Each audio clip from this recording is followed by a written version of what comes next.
আপনাদের সাথে একটা কথা শেয়ার করি।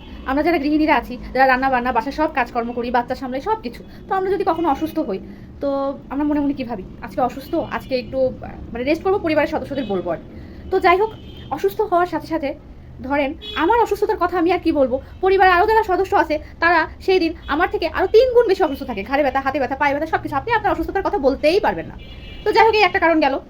তারপরে মনে মনে ভাবি, রাতে শোয়ার সময় ভাবি যে হেল্পিং হ্যান্ড যে আছেন, উনি তো কাল আসবেন, তো উনি একটু বলবো যে আজকে অসুস্থ, একটু কাজটা একটু ঠিকঠাক করে দিয়ে দেন বা একটা কাজ একটু বেশি করে দেন।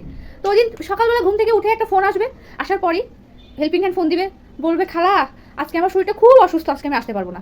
এবং সেই দিনই দুনিয়ার যত কাজ ধরেন মানে ঘাড়ের উপর এসে পড়বে। আর তারপরে যদি বাচ্চা থাকে, সেদিন ধরেন বাচ্চার, এই যে এখনো দেখেন ঘাড়ের উপর কিন্তু আছে, সেদিন আপনার বাচ্চার মানে যত রকম জ্বালা যন্ত্রণা সব আপনার ঘাড়ের উপর পড়বে এবং আপনার অসুস্থতা বলার কোনো সুযোগই থাকবে না। এটা কিন্তু আমার সাথে হয়, আপনাদের সাথে হয় কিনা জানি না, অবশ্যই কমেন্টস করে